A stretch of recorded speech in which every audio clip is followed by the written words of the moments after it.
Donc on continue. Donc en fait vous voyez un peu ce que vous faites sur une période de 10 ans à peu près. Donc vous pouvez prendre un an de congé maladie, de congés parentaux, que ce soit un homme ou une femme, puisqu'on est tous égaux. Vous pouvez imaginer des aides intergénérationnelles, là ça va être un prélèvement, et puis ensuite c'est une répartition à tout le monde, pour ceux qui ont des problèmes. Change de poste, congé, change de... Ouais, bon ça on s'en fout, vous avez qu'à lire, bien que la monnaie, vous ne pouvez pas forcément... Bon, ça on s'en fout, c'est un peu trop compliqué. Pour peu qu'un politique lise ça, écoute ça, il comprendra rien.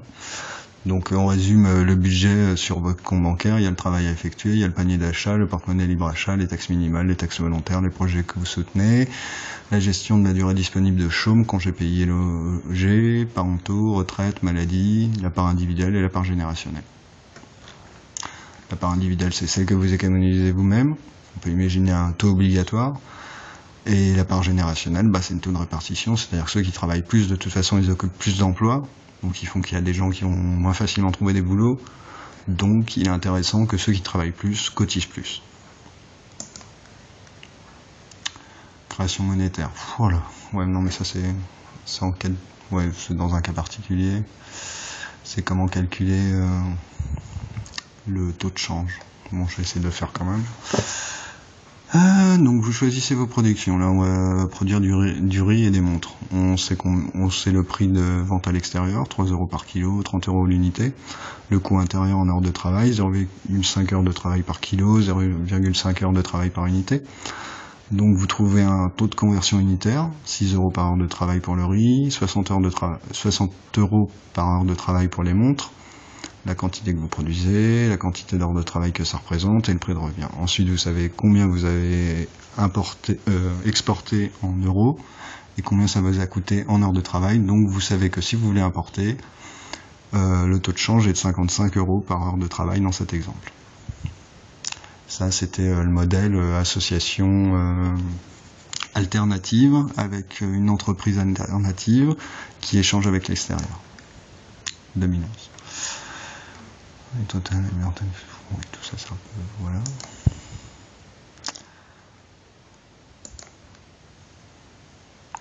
Budgétaire, peut-être. Ouais, je vais pas réviser, ça se voit. Alors là, vous avez des liens, le tableau Excel complet. Donc c'est sur Drive, comme d'habitude, une mise en garde, un exemple de gestionnaire de compte démocratique. C'est une interface visuelle. C'est pas un code fait, puisque de toute façon, j'ai pas que ça à faire avec 2 views par vie. Donc, diminuer les coûts, le travail que j'attends le client. Ah oui, ça c'est le capitalisme, j'attends le client, je monte mes seins. Ah oui, mais oui, c'est une diapo bien plus loin. Bon, je vais pas faire tout le diapo. Résumons les avantages. Oula. Bon, on résume la vitrine modique. Planification des besoins, donc pas de SDF, pas trop de chômage, peu de RSA, tu réserves ou tu décrois. Gestion et répartition du temps de travail sur 10 ans, pas de vrais pauvres, congés parentaux, décès familiaux, deuils amicaux, tout ce que tu as besoin. Logement offert, charge d'entretien sans taxe foncière. Logement offert, c'est parce que ça devient un droit, au prix 4 heures par mois, ça va. Pas de profit, pas d'intermédiaire inutile, productivisme raisonné démocratique, c'est-à-dire que c'est les employés et le consommateur qui décident, pas un chef, sachant que chaque corporation, c'est-à-dire les postiers d'un côté, je sais pas, les vétos de l'autre, ils vont s'auto-contrôler, c'est-à-dire moi je travaille 1 heure, toi tu travailles 1 heure, est-ce qu'on travaille bien? Ou est-ce que tu trouves les pouces? Donc méritocratie salariale horaire, prix quasi coûtant puisqu'on évite le profit, concurrence nationalisée, c'est-à-dire qu'on peut avoir de la concurrence, on peut avoir plusieurs entreprises nationales, on peut avoir France Télécom 1, France Télécom 2, PTT 1, PTT 2, PTT 3, et faire en sorte qu'il y ait une compétition.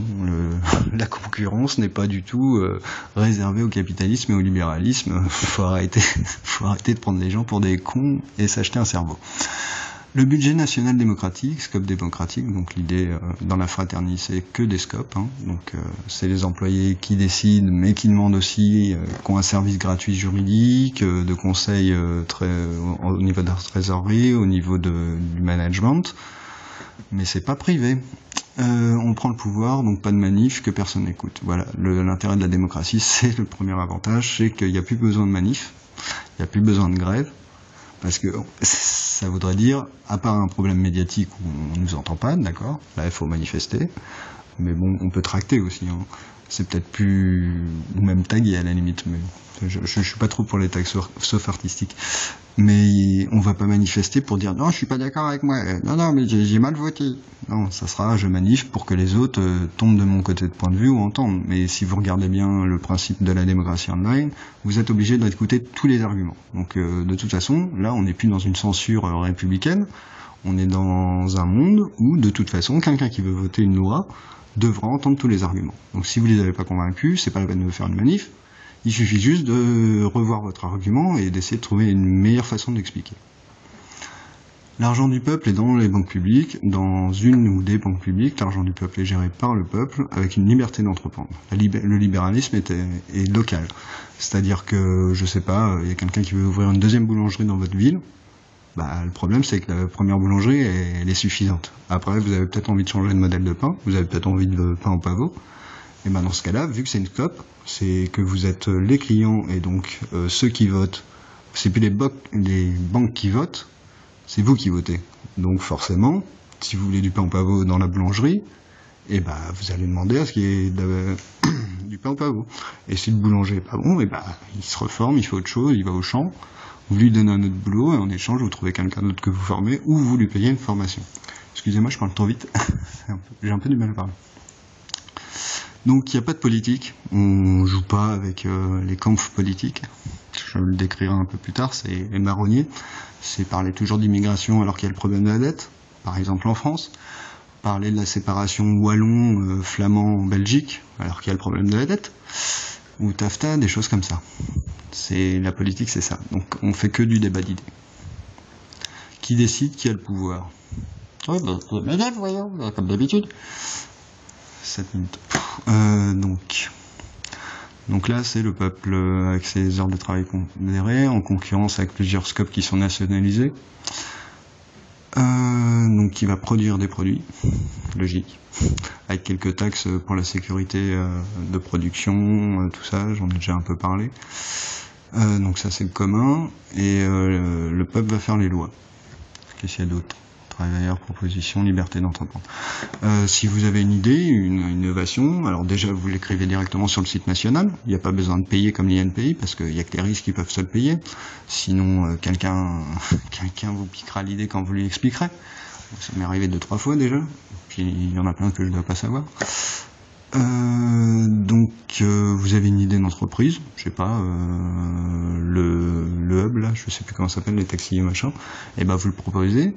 Et puis c'est les gens qui vont voter si oui ou non ils vous soutiennent. Et s'ils vous soutiennent, bah ils mettent une part des impôts qu'ils ont déjà prépayés, ils vont voter pour vous, ils vont mettre j'aime, donc ça fait un pourcentage, et c'est un peu comme un major compagnie, au fur et à mesure vous financez. Impôt minimum thématique, pointilleux, voter, impôt volontaire thématique. Bon, ça,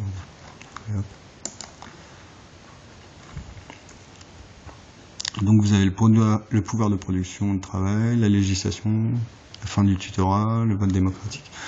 Oui. Ah oui, non, ça c'est les légendes. C'est les couleurs des légendes du schéma suivant, pardon. Oui, bon, bah ça vous regardez, hein. De toute façon vous savez que vous n'êtes pas en démocratie, ou alors c'est que vous n'avez pas vos bacs et qu'il faut leur passer. C'est pas grave, hein, tout le monde peut se tromper. Hein. On a rasé la tête pour moins que ça. Moyen national sectoriel, prix de vente, protocole. Oui, donc ça c'est pour que les travailleurs et les différents secteurs soient égaux. On va vous regarder si ça vous intéresse. J'en ai parlé il y a 1 ou 2 minutes. Il me reste 50 secondes. Moyenne nationale sectorielle. Bon, j'ai quand même expliqué. Moyenne nationale sectorielle de rentabilité. Donc on va faire l'exemple du kilo de tomate qui a 2,15 minutes de travail. Je ramasse 1 kilo en 3 minutes. J'ai le droit, mais je suis payé comme mes collègues, qui font une moyenne de 2,15 minutes par kilo. Je ne fais donc pas augmenter les prix pour les travailleurs consommateurs, qui travaillent comme moi et qui sont d'extrême gauche. Je produis autant que les collègues. 2. Je ramasse 1 kilo en 1 minute. Donc là, par contre, je suis bon. J'ai le droit, j'ai ramassé mon kilo de tomates, je suis payé la moyenne 2,15 minutes par kilo. Du coup, je peux passer plus de temps avec mes gosses, parce qu'au lieu de passer 2,15 minutes, j'en ai passé qu'une. Donc j'ai plus de temps libre, je débauche plus tôt. Mais j'ai fait mon objectif.